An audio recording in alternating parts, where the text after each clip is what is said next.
నమస్కారం. భవకు స్వాగతం. నోరు మంచిదైతే ఊరు మంచిదవుతుందనేది మనకు బాగా తెలిసిన సామెత. ఇదే సామెత మన ఒంటికి వర్తిస్తుంది. నోరు మంచిగా ఉంటే మొత్తంగా మన ఆరోగ్యమే భద్రంగా ఉంటుంది. ఎందుకంటే నోరు అనేది మన శరీరానికి గుమ్మం వంటిది. పొద్దున్న నిద్ర లేచింది మొదలు రాత్రి పడుకునేదాకా ఈ గుమ్మం నుంచి అనేక రకాల ఆహార పానీయాలు, సమస్త సంభారాలన్నీ మన ఒంట్లోకి చేరుతూ ఉంటాయి. ఈ క్రమంలోనే మన దేహానికి తొలి కాపలాదారైన నోటికి పిప్పి పళ్ళు మొదలుకొని చిగుళ్ల జబ్బుల వరకు చాలా సమస్యలు ఎదురవుతూ ఉంటాయి. నోటిలో తలెత్తే ఇబ్బందుల మూలంగా మన లోపల గుండె, కిడ్నీలు, మెదడు వంటి కీలక అవయవాల పనితీరు సైతం ప్రభావితం అవుతుందంటారు నిపుణులు. ఈ నేపథ్యంలో నోటి ఆరోగ్యాన్ని దెబ్బతీసే సమస్యలు, వాటికి పరిష్కార మార్గాల గురించి ఇప్పుడు తెలుసుకుందాం.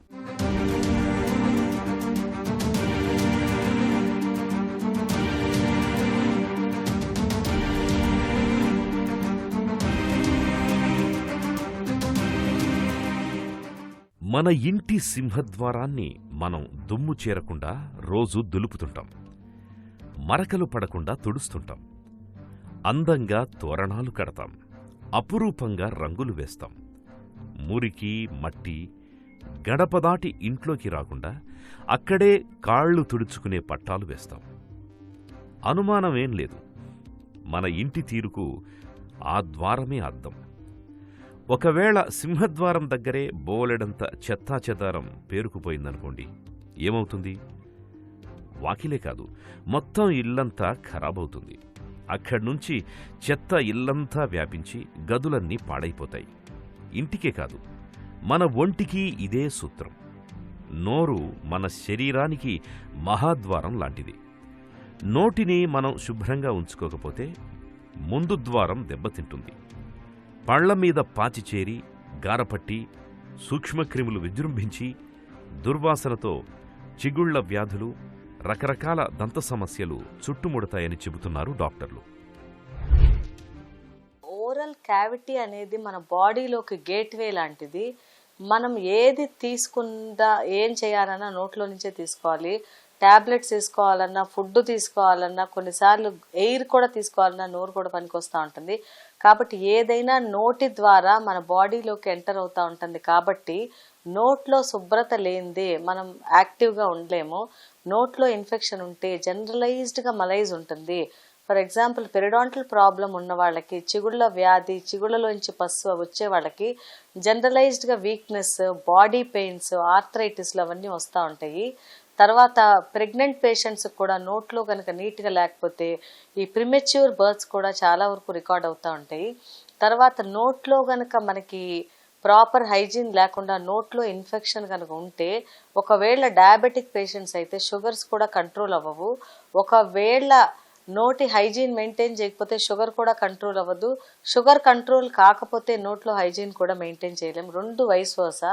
కాబట్టి హైజీన్ అనేది 100% మనం మెయింటైన్ చేయాలి. ఇది కాకుండా పళ్ళల్లో మనకి క్యావిటీస్ వస్తాయి, పళ్ళు పుచ్చిపోతాయి, పళ్ళు ఊడిపోతాయి. ఒకవేళ ఈ హైజీన్ వల్ల క్యావిటీస్ వచ్చి ఆ క్యావిటీస్ మనం ఇన్ టైంలో మనం సేవ్ చేయలేకపోతే ఆ ఇన్ఫెక్షన్ నోట్లో నుంచి ఎముకలోకి, ఎముకలో నుంచి సాఫ్ట్ టిష్యూలోకి వెళ్ళిపోయి యాప్సెస్లు వస్తూ ఉంటాయి. యాప్సెస్లు అంటే స్విల్లింగ్ వస్తూ ఉంటుంది. సో యాప్సెస్ని కూడా మనం ట్రీట్ చేయకపోతే ఒక సైడ్ నుంచి యాప్సెస్ ఇంకో సైడ్కి కూడా స్ప్రెడ్ అయ్యి బైలేటరల్ యాప్సెస్ వచ్చి అప్పుడు చాలా ఇబ్బందికరంగా, ప్రమాదకరంగా ఉంటుంది. కాబట్టి ఏదైనా సరే మనం ప్రాపర్గా ఎవ్రీ 6 months ఒకసారి దంతవైద్యుని సంప్రదిస్తే మీ నోట్లో క్యావిటీస్ ఉన్నాయా, క్యాలిక్యులస్ ఉందా, అల్సర్స్ ఉన్నాయా, వేరే ఏదైనా ట్రామా కాజ్ చేసిన మొత్తం వాళ్ళు ఎగ్జామిన్ చేసి మీకు ఏ ప్రాబ్లం లేదంటే మీరు 6 months కంఫర్టబుల్గా ఉండొచ్చు. ఏదన్నా చిన్న ప్రాబ్లం నోటీస్ చేస్తే మీకు ఆ ప్రాబ్లం వరకు ట్రీట్మెంట్ ఇస్తే ఇంకా మళ్ళీ మీకు ఇబ్బంది అనేది ఉండదు. నోట్లో వచ్చే సమస్యలకు సంబంధించినంత వరకు దంతక్షయం, చిగుళ్ల వ్యాధుల తరువాత నోటి దుర్వాసనే అతిపెద్ద సమస్య. నోటి దుర్వాసనకు కారణాల్లో దాదాపు 90% నోటికి సంబంధించినవే ఉంటాయి. ఉదాహరణకు ఉల్లి, వెల్లుల్లి, మాంసం, చేపలు వంటివి తినడం, మద్యం, పొగ తాగడం, స్థూలకాయం కూడా నోటి దుర్వాసనకు సంబంధించిన కారణాలలో ఒకటి. ఇవే కాక నోరు మొదలుకొని ఆహారనాళం వరకు అనేక సమస్యలు నోటి దుర్వాసనకు కారణమవుతుంటాయి. పగటి వేళల్లో ఆహారం తీసుకోవడానికి, నీళ్లు తాగడానికి, మాట్లాడడానికి ఇలా అనేక కారణాలతో మనం నోటిని అనేకసార్లు తెరుస్తూ ఉంటాం. దాంతో నోటిలోకి తగిన స్థాయిలో ఆక్సిజన్ ప్రవేశిస్తూ ఉంటుంది. అయితే రాత్రి వేళల్లో నిద్ర కారణంగా ఈ పరిస్థితి ఉండదు. కాబట్టి నోరు చాలాసేపు మూసుకుపోయి ఉంటుంది. రాత్రివేళ తగినంత ఆక్సిజన్ అందక నోటిలో దుర్వాసన కలిగించే బ్యాక్టీరియా అభివృద్ధి చెందుతుంది. ఫలితంగా ఉదయం నిద్ర లేవగానే నోటి నుంచి వెలువడే దుర్వాసన మరింత ఎక్కువగా ఇబ్బందికరంగా ఉంటుంది. దంతాలను శుభ్రంగా బ్రష్ చేసుకుని నోటిని నీటితో బాగా పుక్కిలించి కడుక్కున్నప్పుడు ఈ వాసన కొంత తగ్గే అవకాశం ఉంటుంది. అయితే కొందరిలో మాత్రం ఆ దుర్వాసన దీర్ఘకాలికమైన సమస్యగా పరిణమిస్తుంటుంది. నోటి దుర్వాసన ఎందుకు వస్తుందంటే ఓరల్ హైజీన్ మెయింటైన్ చేయకపోతే. సో ఎప్పుడైనా సరే నోట్లో గార కనుకుంటే అది బ్యాక్టీరియా డిపాజిట్ అయ్యి ఆ బ్యాక్టీరియా అంతా ప్యూట్రిఫై చేసి తిన్న ఫుడ్ అంతా ప్యూట్రిఫై అయ్యి మళ్ళీ అది బ్యాక్టీరియాకి ఫుడ్ లాగా యాక్ట్ చేసి నోటి దుర్వాసన అనేది వస్తూ ఉంటుంది. మన నోట్లో మిలియన్స్ ఆఫ్ బ్యాక్టీరియా ఉంటాయి. సో మనం ఏది తిన్నా కూడా అది వెంటనే కడిగేసుకోకపోతే ఆ బ్యాక్టీరియాకి అది ఫుడ్ అవుతుంది. సో ఆ బ్యాక్టీరియా వెళ్ళి దాని మీద మల్టిప్లై అయ్యి అవి తిని ఇంకా మీకు నోటి దుర్వాసన అనేది వస్తూ ఉంటుంది. సో ఈ నోటి దుర్వాసన అనేది ఈ నోట్లో ఓరల్ హైజీన్ లేకపోవటం వల్ల వస్తుంది, లేదా కొన్ని జనరలైజ్డ్ ప్రాబ్లమ్స్ లైక్ డయాబెటీస్ ఉన్నా వస్తుంది, లేదా ఎనీ డెఫిషియన్సీస్ ఉన్నా వస్తుంది, లేకపోతే పేషెంట్ క్రానిక్ స్మోకింగ్ కానీ టొబాకో చూయింగ్ కానీ ఇట్లా ప్రాబ్లమ్స్ ఉన్నా కూడా వస్తూ ఉంటుంది. లేదా పెరిడాంటల్ ప్రాబ్లం అంటే లోపల గార ఫామ్ అయిపోయి ఆ గార నుంచి గమ్స్ ఇన్ఫెక్ట్ అయిపోయి పెరిడాంటైటిస్ వచ్చినప్పుడు కూడా నోటి దుర్వాసన వస్తూ ఉంటుంది. ఇట్లా నోటి దుర్వాసనకి కారణాలు అనేక ఉంటుంది. కానీ ఫస్ట్ అండ్ ఫార్మోస్ట్ థింగ్ ఏంటంటే ఓరల్ హైజీన్. సో నోటి దుర్వాసన మీకు అనిపిస్తే లేదా ఎదుటి వ్యక్తి మీకు చెప్తే కనుక ఇమీడియట్గా మీరు దంతవైద్యుడి దగ్గరికి వెళ్ళండి. అంతేగాని మీరు కావాల్సిన మౌత్ వాష్లు టూత్ పేస్ట్లు చేంజ్ చేయటం అలాంటివి ఏం చేయొద్దు. సో మీరు దంతవైద్యుడి దగ్గరికి వెళ్ళినప్పుడు మీ నోట్లో క్యాలిక్యులస్ ఉందా, క్యావిటీస్ ఉన్నాయా, ఎముక ప్రాబ్లం ఉందా అవన్నీ చూసి వాళ్ళు దానికి ట్రీట్మెంట్ చేస్తారు. మీ నోట్లో ఎటువంటి ఇన్ఫెక్షన్ లేకుండా వాళ్ళు సెట్ చేస్తారు. సో ఒకసారి మీ నోట్లో ఎటువంటి ఇన్ఫెక్షన్ లేకుండా సెట్ చేసినా కూడా మీకు నోటి దుర్వాసన అనేది ఉంటే అప్పుడు మీకు జనరలైజ్డ్ ప్రాబ్లమ్స్ ఏమున్నాయి అనేది చూస్తాము. అంటే మీకు ఏమైనా డయాబెటీస్ కానీ ఏదైనా హెల్త్ ప్రాబ్లమ్స్ ఏదైనా ఇన్ఫెక్షన్స్ అదర్ దాన్ ఈ నోట్లో కనుక ఉంటే దాన్ని బట్టి దానికి ట్రీట్మెంట్ అనేది. గోటితో పోయేదానికి గొడ్డలి దాకా తెచ్చుకోకూడదని ఒక సామెత. చిన్న సమస్య అని నిర్లక్ష్యం చేస్తే అది ముదిరిపోయి పీకల మీదకి తెస్తాయని దీని అర్థం. పిప్పిపళ్ళు అలాంటివే. చిన్న సమస్య కదా అని పిప్పిపళ్లను నిర్లక్ష్యం చేస్తే అవి దంతక్షయాన్ని తీవ్రం చేసి మొత్తంగా నోటి ఆరోగ్యానికే ఎసరు పెడతాయి. దంతక్షయం గురించిన పూర్తి వివరాలను ఇప్పుడు తెలుసుకుందాం. దంతాల్లో 3 పొరలుంటాయి. పైకి తెల్లగా కనిపించేది ఎనామిల్, దాని కింద కాస్త పసుపు రంగులో ఉండేది డెంటిన్, ఇక మనకు కనిపించనిది మూడవది పల్ప్. పల్పులో రక్తనాళాలు, నరం ఉంటాయి. ఏదైనా నొప్పి తెలిసేది 3వ దశలోనే. పిప్పిపళ్ల సమస్య అనేది 3వ దశకు చేరిన తరువాతే నొప్పి తెలుస్తుంది. మనం తినే ఆహార పదార్థాలు పళ్ల మధ్య ఇరుక్కున్నప్పుడు వాటిని సరిగ్గా శుభ్రం చేసుకోకపోతే అక్కడ బ్యాక్టీరియా చేరడంతో దంతాలు దెబ్బతినడం మొదలవుతుంది. అయితే పళ్ళు పుచ్చిపోవడం మొదటి దశలో ఎటువంటి నొప్పి గాని బాధ గాని కనిపించకపోవచ్చు. కాకపోతే చూడ్డానికి కాస్త నల్లగా కనిపిస్తుంది. ఈ దశలో పట్టించుకోకపోతే అది 2వ పొర దాకా చేరుతుంది. ఈ దశలో కూడా పెద్దగా ఇబ్బంది బాధ ఉండకపోవచ్చు. కానీ ఈ దశలో ఏది తిన్నా దంతాల మధ్య సందుల్లో ఇరుక్కుపోవడం, తద్వారా నొప్పి రావడం జరుగుతుంది. ఇక పళ్ళు జువ్వుమని లాగడం కూడా మొదలవుతుంది. పిప్పిపళ్ళైతే 3వ దశకు చేరుకుంటే మాత్రం చల్లటి వేడి పదార్థాలు ఏవి తీసుకున్నా దంతాలు జువ్వుమని లాగడం, భరించలేని నొప్పి రావడం జరుగుతుంది. దంతక్షయం ఎలా స్టార్ట్ అవుతుందంటే ఏదైనా మనం తిన్నప్పుడు ఫుడ్ వెళ్ళి పళ్ళ మీద డిపాజిట్ అవుతుంది. సో ఒకసారి పళ్ళ మీద ఫుడ్ డిపాజిట్ అయితే నోట్లో మిలియన్స్ ఆఫ్ బ్యాక్టీరియా ఉంటుంది. ఈ బ్యాక్టీరియా వెళ్ళి ఆ ఫుడ్ మీద కూర్చుంటుంది. సో ఈ బ్యాక్టీరియాని ఆ ఫుడ్ ఫీడ్ చేస్తుంది. అవి ఇంకా మల్టిప్లై అవుతూ ఉంటాయి. సో ఇంకా మల్టిప్లై ఇంకా ఎనామిల్లో ఒక యాసిడ్ అనేది ప్రొడ్యూస్ చేస్తుంది బ్యాక్టీరియా ఈ ఫుడ్ని డిగ్రేడ్ చేసి. సో ఈ యాసిడ్ అనేది పంటి మీద ఉండి ఆ ఎనామిల్ని అది అరగతీసేస్తూ ఉంటుంది. అప్పుడు ఒక చిన్న క్యావిటీ అనేది ఫామ్ అవుతూ ఉంటుంది. కాబట్టి ఎప్పుడైతే ఫుడ్ ఎక్కువసేపు పళ్ళ మీద ఉందో అప్పుడు బ్యాక్టీరియా వెళ్ళి యాసిడ్ ప్రొడ్యూస్ చేసి ఎనామిల్ని రిజార్బ్ చేసి ఒక క్యావిటీ అనేది ఫామ్ చేస్తుంది. అలా కాకుండా కొన్నిసార్లు ఇన్ బిట్వీన్ టీత్ కూడా క్యావిటీస్ అనేది ఉంటాయి. అదేంటంటే ఇన్ బిట్వీన్ టీత్ వాళ్ళకి బ్రషింగ్ అనేది ఇంప్రాపర్గా ఉంటుంది కాబట్టి అక్కడ ఫుడ్ ఉండిపోయి ఆ ఫుడ్ వెళ్ళి ఎనామిల్ మీద యాసిడ్ అనేది ప్రొడ్యూస్ అయ్యి క్యావిటీస్ అనేది ఫామ్ అవుతూ ఉంటాయి. సో ఎక్కువ స్వీట్స్ తీసుకున్నా, ఇన్ బిట్వీన్ ఫుడ్ ఎక్కువ ఈ షుగర్ ఇంటేక్ ఎక్కువ తీసుకున్నా, లేకపోతే ఈ బెవరేజెస్ మనం కూల్ డ్రింక్స్ ఎక్కువ తీసుకున్నా దానిలో ఉండే యాసిడ్ కూడా ఎనామిల్ని హెచ్ చేస్తూ ఉంటుంది. ఇట్లా క్యావిటీస్ అనేది డిఫరెంట్ ఇటియాలజీ ద్వారా ఫామ్ అవుతూ ఉంటాయి.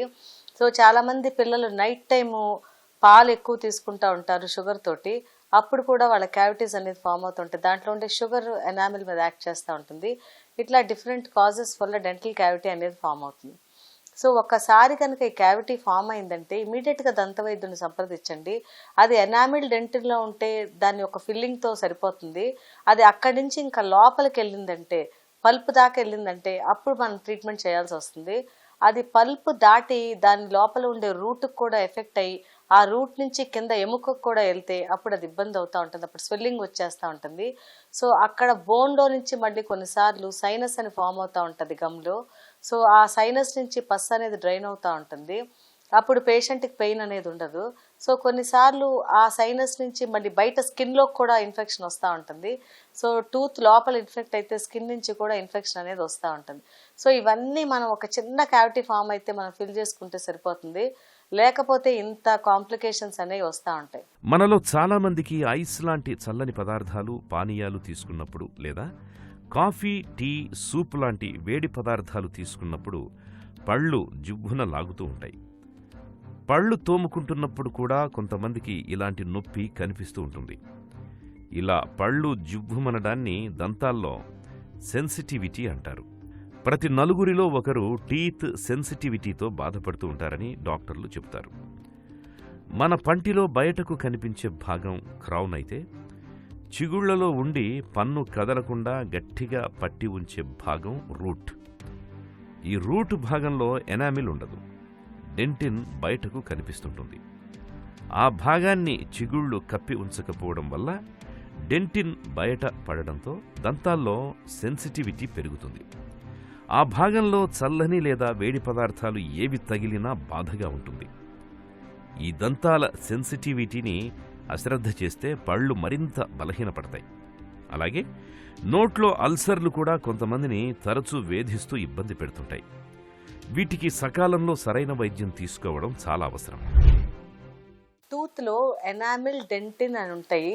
ఎనామిల్లో ఎటువంటి నర్వ్ సప్లై ఉండదు, కానీ డెంటిన్లో నర్వ్ సప్లై అనేది ఉంటుంది. ఏ కారణం చేతైనా ఎనామిల్ కనుక అరిగిపోతే, డెంటిన్ ఎక్స్పోజ్ అయితే అప్పుడు సెన్సిటివిటీ అనేది ఉంటుంది. సో ఈ నర్వ్ సప్లై కనుక మనకి ఏదన్నా చల్లటివి, వేడివి, లేకపోతే తీపి పదార్థాలు, పుల్లటివి తింటే సివియర్ సెన్సిటివిటీ అనేది ఉంటుంది. సో కొన్నిసార్లు ఏమవుతుందంటే ఇది డెంటిన్ నుంచి పల్ప్ దాకా కూడా పోతూ ఉంటుంది. సో అప్పుడు పల్ప్లో full of blood supply and nerve supply ఉంటుంది కాబట్టి అక్యూట్ పెయిన్ అనేది వస్తుంది.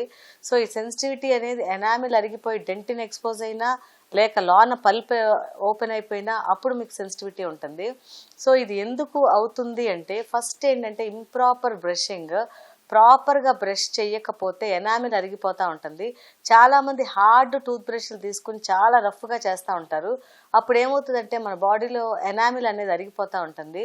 కొంతమంది ఎక్కువ కూల్ డ్రింక్స్ ఎక్కువ తీసుకుంటూ ఉంటారు. ఆ కూల్ డ్రింక్లో ఉండే యాసిడ్ ఎనామిల్ మీద యాక్ట్ చేసి ఎనామిల్ని అది హెచ్ చేస్తూ ఉంటుంది.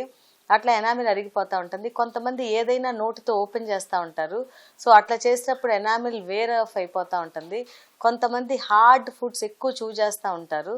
ఈ హార్డ్ ఫుడ్ చూయింగ్ వల్ల, లేకపోతే ఏరియేటెడ్ డ్రింక్స్ తాగినా, లేకపోతే నైట్ టైం గ్రైండింగ్ చేస్తున్నా, లేకపోతే థమ్ సకింగ్ కానీ, నెయిల్ బైటింగ్ కానీ ఇవన్నీ చేస్తే ఎనామిల్ పోతూ ఉంటుంది.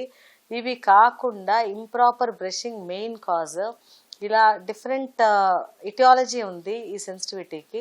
సో ఎప్పుడైతే సెన్సిటివిటీ మనం గ్రేడ్ 1, గ్రేడ్ 2లో నోటీస్ చేసి మీరు దంతవైద్యుడి దగ్గరికి వెళ్తే అప్పుడు వాడు ఎక్కడైతే ఎనామిల్ పోయిందో అంతవరకు ఎనామిల్ ఫిల్లింగ్ అనేది ఇచ్చేస్తాము. సో ఎప్పుడైతే ఫిల్లింగ్ ఇచ్చేస్తామో మనకి ఇమీడియట్గా సెన్సిటివిటీ అనేది పోతుంది. చాలామంది ఏం చేస్తారంటే వాళ్ళకి వాళ్ళే ఏదో ఒక డీసెంట్ స్టేజింగ్ వాడేసి చూద్దాంలే అని ఊరుకుంటారు.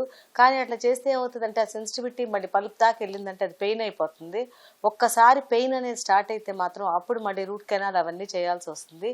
అలా చేస్తే ఇబ్బందికరంగా ఉంటుంది. కాబట్టి మనం ఇనిషియల్ స్టేజ్లో చూస్తే దంతవైద్యుడు మీకు ఎనామెల్లో ఫిల్లింగ్స్ కానీ లేదా డీసెంట్ స్టేజింగ్ పేస్ట్ కానీ ఇవన్నీ ఇస్తాము. సో అది చిన్నగా ఉన్నప్పుడు ఎరాడికేట్ చేస్తే పెద్ద ప్రాబ్లమ్స్ అనేవి రావు. మన శరీరంలో మిగతా అవయవాలతో పోలిస్తే ఎక్కువగా ఉపయోగించే అలాగే ఎక్కువగా నిరాధారణకు గురయ్యేది మన నోరే. పొద్దున్న ఒకసారి శుభ్రం చేసుకోవటం మినహా నోటి గురించి మనం పెద్దగా పట్టించుకోం. ఫలితంగా నోటిలో శుభ్రత లోపించి అనేక సమస్యలు ఎదురవుతూ ఉంటాయి. చిగుళ్ల జబ్బు అలాగే మొదలవుతుంది. నోటిలో తీవ్ర రక్తస్రావానికి కారణమయ్యే చిగుళ్ల జబ్బు గురించి ఇప్పుడు తెలుసుకుందాం. నోటి శుభ్రత పాటించకపోవడం వల్ల వచ్చే సమస్యల్లో చిగుళ్ల జబ్బు కూడా ప్రధానంగా కనిపిస్తుంది. కొందరిలో చిగుళ్ల సమస్య వంశపారంపర్యంగా సంక్రమించే అవకాశం ఉంది. ఇలాంటి వారిలో లక్షణాలు పెద్దగా కనిపించకపోయినా చిగుళ్ల దంతాలకు జరగాల్సిన నష్టం జరిగిపోతుంది. బ్రష్ చేసేటప్పుడు చిగుళ్ల నుంచి రక్తం కారడం అనే సమస్యను మనలో 10లో 5-6 ఏదో ఒక సందర్భంలో అనుభవించిన వారే. ఈ చిగుళ్ల వ్యాధులు ముదిరిపోయి సమస్య పంటి ఎముక దాకా వ్యాపిస్తే కాని సాధారణంగా నొప్పి ఉండదు. అందుకే చిగుళ్ల వ్యాధులను గుర్తించడం అంత తేలిక కాదు. పైగా వాటిపై అవగాహన కూడా తక్కువే. చిగుళ్ల వ్యాధిలో 2 దశలుంటాయి. ఒకటి జింజివైటిస్. ఈ దశలో చిగుళ్ల జబ్బు తీవ్రత అంతగా ఉండదు. చిగుళ్ళు ఎర్రగా వాచి ఉంటాయి. ముట్టుకుంటే జివ్వుమంటాయి. బ్రష్ చేసుకున్నప్పుడు రక్తస్రావం కావచ్చు. ఇక రెండో దశ పెరిడాంటైటిస్. ఈ దశలో ఇన్ఫెక్షన్ తీవ్రత ఎక్కువగా ఉండి చిగుళ్లలో పుండ్లు ఏర్పడడం, దంతాలు దూరంగా జరిగిపోవడం, దంతాల మధ్య సందులు పెరగడం జరుగుతాయి. దాంతో శాశ్వత దంతాలు వదులు కావడం, ఊడిపోవడం కూడా జరగచ్చు. సో ఈ చిగుళ్ళ జబ్బులు ఎందుకు వస్తాయంటే మనం ప్రాపర్ హైజీన్ మెయింటైన్ చేయకపోవటము, మనం తినే ఫుడ్ ఇంప్రాపర్గా క్లీన్ చేసుకుంటే అక్కడ ఒక పెల్లికల్ అనేది ఫామ్ అవుతుంది ఎనామిల్ మీద. ఆ తర్వాత ఒక ప్లాక్ అనేది సాఫ్ట్గా ఫామ్ అవుతుంది. ఆ ప్లాక్ అనేది ఎవ్రీడే మనం క్లీన్ చేసుకుంటే అది గట్టిపడదు. మనం ఎవ్రీడే క్లీన్ చేయకపోతే అది గట్టిపడిపోయి టార్టర్ అని ఫామ్ అవుతుంది. అది చాలా గట్టిగా ఉంటుంది. ఒకసారి టార్టర్ ఫామ్ అయితే మీరు ఎన్ని బ్రష్లు వాడినా కూడా ఆ టార్టర్ అనేది పోదు. మోర్ ఓవర్ అది ఎనామిల్ మిమ్మల్ని అరగదీసేస్తూ ఉంటుంది. కాబట్టి ఈ టార్టర్ పోవాలంటే మీరు దంతవైద్యుడి దగ్గరికి వెళ్తే వాళ్ళు ఎక్విప్మెంట్తో దాన్ని క్లీన్ చేస్తారు. సో ఇప్పుడు ఇలా ఏమి చేయించుకోకపోతే అప్పుడు చిగుళ్ళు వాచి, ఎందుకంటే ఈ టార్టర్లో బ్యాక్టీరియా అన్నీ ఉంటాయి కాబట్టి దీని నుంచి ఇన్ఫెక్షన్ వచ్చి చిగుళ్ళు వాస్తాయి. సో ఎప్పుడైతే ఈ చిగుళ్ళు వాపు అలా కంటిన్యూ అయిందో ఆ లోన క్యాలిక్యులస్ ఇంకా కిందకి వెళ్ళిపోయి ఎముకను కూడా అరగదీసేస్తూ ఉంటుంది. ఎప్పుడైతే ఎముక అరిగిపోతూ ఉంటుందో అప్పుడు పళ్ళలో కదలిక స్టార్ట్ అవుతుంది. బోన్లో నుంచి నీకు పస్సు వస్తూ ఉంటుంది. సో ఆ పస్సు, నోట్లో ఉన్న పస్సు మనం డైరెక్ట్ లోపలికి తీసుకుంటూ ఉంటాము. కాబట్టి నోట్లో పస్సు ఉంటే ఇమీడియట్గా మీరు దంతవైద్యుని సంప్రదించండి. డెంటిస్ట్రీలో మీకు ఏదన్నా క్యావిటీ అనేది ఫామ్ అయ్యి ఎస్టాబ్లిష్ అయ్యి అది ఇన్ఫెక్ట్ అవడానికి మినిమం 6 months పడుతుంది. ఏదన్నా క్యాలిక్యులస్ ఫామ్ అయ్యి అది చిగుళ్ళ నుంచి మీకు ఇబ్బంది కాస్ చేయాలన్నా కూడా 3 months పైన పడుతుంది. కాబట్టి మీరు కొంచెం రెగ్యులర్గా చెకప్స్ చేసుకుని మీకు మీరు హైజీన్ మెయింటైన్ చేస్తే ఎటువంటి ఇబ్బంది ఉండదు. మీ పిల్లలది కూడా మీరు దగ్గరుండి బ్రష్ చేయించండి. వాళ్ళకి 6 ఏళ్ళు వచ్చే వరకు పేరెంట్స్ దగ్గరుండి బ్రష్ చేయించాలి. ట్వైస్ ఏ డే బ్రష్ చేయాలి. టూత్ బ్రష్లు 3 monthsకి ఒకసారి చేంజ్ చేయాలి. టూత్ పేస్ట్లు కూడా చేంజ్ చేస్తూ ఉండాలి. వాళ్ళకి రకరకాల ఫ్లేవర్స్ టూత్ పేస్ట్లు ఉంటాయి పిల్లలకి. సో వాళ్ళకి బ్రషింగ్ మీద ఇంట్రెస్ట్ వస్తూ ఉంటుంది. సో ఎప్పుడైతే పిల్లల నోట్లో చిన్న క్యావిటీ డిటెక్ట్ చేశారో దానికి ఇన్ టైం ట్రీట్మెంట్ ఇస్తే వాళ్ళకి ఫ్యూచర్లో ఎటువంటి ప్రాబ్లం ఉండదు. సో క్యావిటీ లేకుండా, కేరీస్ లేకుండా ఉంటే ఎటువంటి ఇబ్బంది అనేది వాళ్ళకి రాదు. మీరు మ్యారేజ్ అనుకున్నప్పుడు ఒకసారి డెంటల్ చెకప్ మ్యాండేటరీ చేసుకోండి. ఎటువంటి ఇన్ఫెక్షన్స్ మ్యారేజ్ తర్వాత కానీ ప్రెగ్నెన్సీలో కానీ రాకూడదు. తర్వాత మీరు ఏ సర్జరీకి వెళ్ళటానికైనా కూడా మీరు ఒకసారి డెంటల్ చెకప్ చూసుకోండి. Any heart surgery, any renal surgery, anything, I surgery ఏది చేయించుకోవాలన్నా ఒక్కసారి డెంటల్ క్లియరెన్స్ అనేది కంపల్సరీ తీసుకోవాలి. తర్వాత మీకు షుగర్ ఉంటే కంట్రోల్ చేసుకోండి. ఆ షుగర్ మళ్ళీ మీ దంతక్షయానికి ఇబ్బంది కలిగించకుండా చూసుకోండి. మీరు ఏదైనా కార్సినోమా ట్రీట్మెంట్లు కానీ తీసుకోవాల్సి వస్తే, రేడియేషన్ కూడా తీసుకోదలిస్తే ఫస్ట్ మీరు టూత్లో క్యావిటీస్ ఏం లేకుండా చూసుకోండి. వన్స్ మీరు రేడియేషన్ తీసుకున్నారంటే క్యావిటీస్లో చాలా పెయిన్ వచ్చేస్తూ ఉంటుంది. సో ఇవన్నీ చూసుకుని మీరు ఇవన్నీ మీకు చూసుకోవటం కష్టం కాబట్టి ఒక్కసారి మీరు దంతవైద్యుని సంప్రదిస్తే వాళ్ళు మీకు డెంటల్ క్లియరెన్స్ అనేది ఇస్తారు. అప్పుడు మీరు మిగతా అన్ని చేయించుకోవచ్చు. దంతాలు చక్కటి ఆరోగ్యంతో ఉంచుకునేందుకు నిత్యం మనం చక్కటి ఆహారపు అలవాట్లను పాటించాలి. చాక్లెట్లు, బిస్కెట్లు, మసాలాలు, స్పైసీ ఫుడ్స్ని ఎక్కువగా తీసుకోకూడదు. తిన్న తరువాత పరిశుభ్రమైన మంచినీటితో పుక్కిలించాలి. ఇలా చేయడం వల్ల పళ్ల మధ్య మిగిలిపోయిన చిన్న చిన్నగా ఉండే ఆహార పదార్థాలు పూర్తిగా బయటకొచ్చేస్తాయి. పాన్, గుట్కా, సిగరెట్లు, మద్యం వంటి అలవాట్లకు ఎంత దూరంగా ఉంటే అంత మేలు. నిమ్మ, నారింజ మొదలైన సిట్రిక్ ఆమ్లం కలిగిన పళ్ళు, పళ్లరసాలు పళ్లకి హాని కలిగిస్తాయి. ఆమ్ల స్వభావం కలిగిన ఆహార పదార్థాలు, పళ్లరసాలు కూడా పళ్లకి కొద్దిగా హాని కలిగిస్తాయి. సోడా గ్యాస్ కలిగిన ద్రవాలు, కూల్ డ్రింక్సు పళ్లకి హాని చేస్తాయి. ఇలాంటి వాటిని సాధ్యమైనంత తక్కువగా తీసుకోవాలి. వీటిని తీసుకున్న తర్వాత బ్రష్ చేసుకోవడం ఉత్తమం. గోళ్లు కొరకడం, అస్తమానం పెన్సిల్ని, సూదుల్ని నోట్లో పెట్టుకోవడం, కూల్ డ్రింకుల్ని దంతాలతో ఓపెన్ చేయడం, ఇలాంటి అలవాట్లన్నీ దంతాలకు హాని చేస్తాయని గుర్తుంచుకోవాలి. దంతాల సంరక్షణ విషయంలో ఇలా అన్ని రకాలుగా తగిన జాగ్రత్తలు తీసుకుంటే దంతాలు చక్కటి ఆరోగ్యంతో మిలమిలా మెరుస్తుంటాయి. నోటిని శుభ్రంగా ఉంచుకోవటం అంటే మొత్తంగా మన ఆరోగ్యాన్ని భద్రంగా కాపాడుకోవటమే. నోటి శుభ్రత అనేది దంత సమస్యలను నివారించడానికి మాత్రమే కాదు, ఒంట్లో ఇతరాతర అనారోగ్య సమస్యలు తలెత్తకుండా ఉండటానికి తోడ్పడుతుంది. నోటిని శుభ్రంగా ఉంచుకునేందుకు రోజుకు 2 పూటలా బ్రష్ చేసుకోవాలి. పిప్పిపళ్ళు, చిగుళ్ల జబ్బులు మొదలైనప్పుడు ఆలస్యం చేయకుండా వెంటనే తగిన వైద్యం తీసుకోవాలి.